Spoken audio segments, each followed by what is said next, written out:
আসসালামু আলাইকুম প্রিয় দর্শক, দূরেরও কাছে যে যেখান থেকে আমার ভিডিওটি দেখছেন, আশা করি সবাই অনেক ভালো আছেন। আওয়ার্স কিচেন থেকে সবাইকে স্বাগত জানাচ্ছি আজকে রেসিপি দেখার জন্য। আজকে নিয়ে এসেছি ছোট মাছ দিয়ে মুখে লেগে থাকার মতো ছোট মাছের চচ্চড়ি। আমরা সবাই খুব পরিচিত এই রান্নাটার সাথে। আমরা কিন্তু সবাই কম বেশি এই রান্নাটা করতে জানি। তবে আমি কিভাবে ছোট মাছ, বেগুন ও নাগা মরিচ দিয়ে ঝাল ঝাল চচ্চড়িটা করি সেই রেসিপিটাই শেয়ার করব। ছোট মাছ ও বেগুন টমেটো দিয়ে ঝাল ঝাল চচ্চড়ি করতে আমাদের যা যা উপকরণ লাগবে তা আমরা সব কিছু একত্রে গুছিয়ে নিয়েছি। তো চলুন দেখে নিই কীভাবে ঝটপট করা যায় ছোট মাছের চচ্চড়ি। প্রথমে চুলায় একটি প্যান বসিয়ে দিয়ে দিব রান্নার রেগুলার তেল। এখানে আমরা হাফ কাপ পরিমাণ তেল দিয়ে একটু গরম করে নিব। তেলটা গরম হলে দিয়ে দিব পেঁয়াজ কুচি।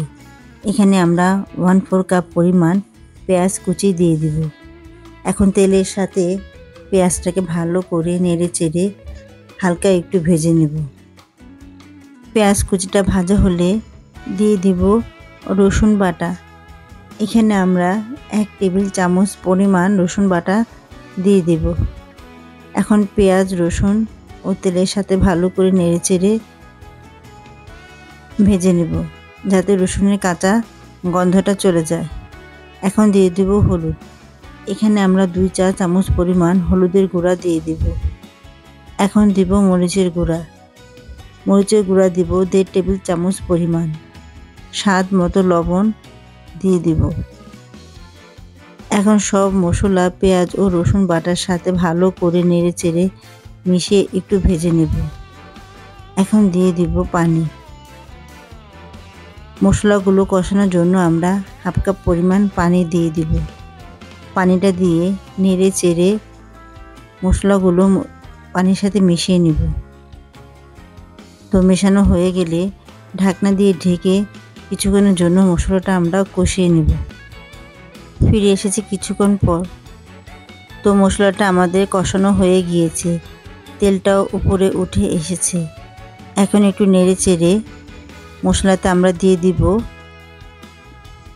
গুঁড়া মাছ। এখানে গুঁড়া মাছ 800 গ্রাম এর মতো হবে।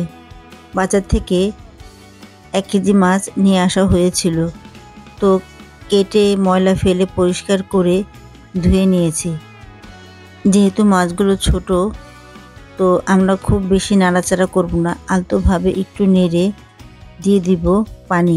এখানে আমরা 1 কাপ পরিমাণ পানি দিব। পানিটা দিয়ে আর নাড়াচাড়া করব না। এখন ঢেকে মাছটাকে আমরা কিছুক্ষণ কষিয়ে নেব। ফিরে আসলাম কিছুক্ষণ পর। তো মাছটা আমাদের কষানো হয়ে গিয়েছে। আলতোভাবে মাছগুলো আমরা তুলে নেব যাতে মাছগুলো না ভেঙে যায়। তো এভাবে করে আমরা সবগুলো মাছ তুলে নেব।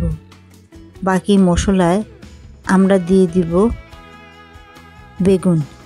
এখানে আমরা 2টি বেগুন কেটে নিয়েছি।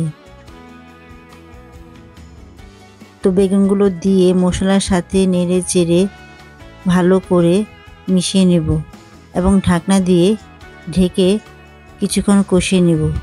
ফিরে আসলাম কিছুক্ষণ পর। বেগুন খুব নরম সবজি, তো ওই পানিতে আমাদের বেগুনটা কষানো হয়ে গিয়েছে। এখন দিয়ে দিব টমেটো। এখানে 3টি টমেটো আমরা ফালি করে কেটে নিয়েছি। তো আমরা আগেই বলেছি যে ছোট মাছের এই তরকারিটা আমরা ঝাল ঝাল করে রান্না করব। তো এখন আমরা দিয়ে দেব 2টো নাগা মরিচ। আর এই নাগা মরিচটা দেওয়ার ফলে তরকারির গ্রান ও স্বাদটা সম্পূর্ণ চেঞ্জ হয়ে যাবে। কারণ শীতের এই সময়ে নাগা মরিচের গ্রানটা খুবই সুন্দর থাকে এবং ঝালের পরিমাণটাও আমার মনে হয় একটু কম থাকে। তো মরিচগুলোকে আমরা কেচি দিয়ে ছোট ছোট করে কেটে দেব। কেটে দেওয়া হলে মরিচ, টমেটো ও বেগুনটাকে একটু নেড়ে চেড়ে আমরা মিশিয়ে নিব। তো এখন আমরা দিয়ে দিব কষানো সেই মাছগুলো দিয়ে এখন আর আমরা নাড়াচাড়া দিব না। এ পর্যায়ে দিয়ে দিব পানি।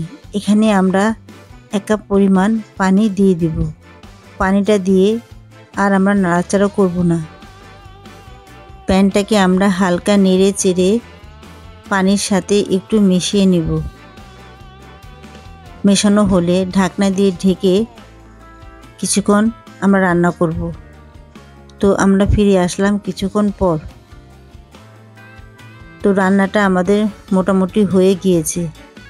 এ পর্যায়ে আমরা দিয়ে দিব ফ্রেশ ধনে পাতা কুচি। তো এখানে আমরা 1/2 কাপ পরিমাণ ধনেপাতা কুচি দিয়ে দিব।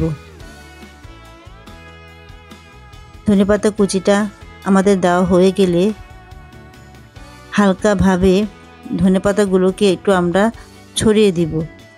ছড়িয়ে দেওয়া হলে ঢাকনা দিয়ে ঢেকে 2 থেকে 3 মিনিট আমরা একটু দমে রাখব। তো ফিরে আসলাম 2 মিনিট পর। তো বেগুন, টমেটো, নাগা মরিচ দিয়ে ছোট মাছের ঝাল রেসিপিটা আমাদের রেডি। এখন আমরা একটি পরিবেশন প্লেটে তুলে নেব এবং গরম গরম পরিবেশন করব। আশা করি আপনাদের কাছে আমার এই রেসিপিটা ভালো লাগবে। বেগুন, টমেটো ও নাগা মরিচ দিয়ে ছোট মাছের এই চচ্চড়িটা কতটা টেস্টি হয়েছে আপনারা তৈরি করলে বুঝতে পারবেন। হুবহু এই রেসিপিতে একবার তৈরি করে দেখতে পারেন, ইনশাল্লাহ ভালো লাগবে বলতে পারি। আর ভালো লাগলে আমার চ্যানেলটাকে সাবস্ক্রাইব করে রাখতে পারেন পরবর্তী নতুন রেসিপির জন্য। তো সবাই অনেক ভালো থাকবেন আর আমার জন্য দোয়া করবেন। ততক্ষণ পর্যন্ত আল্লাহ হাফেজ।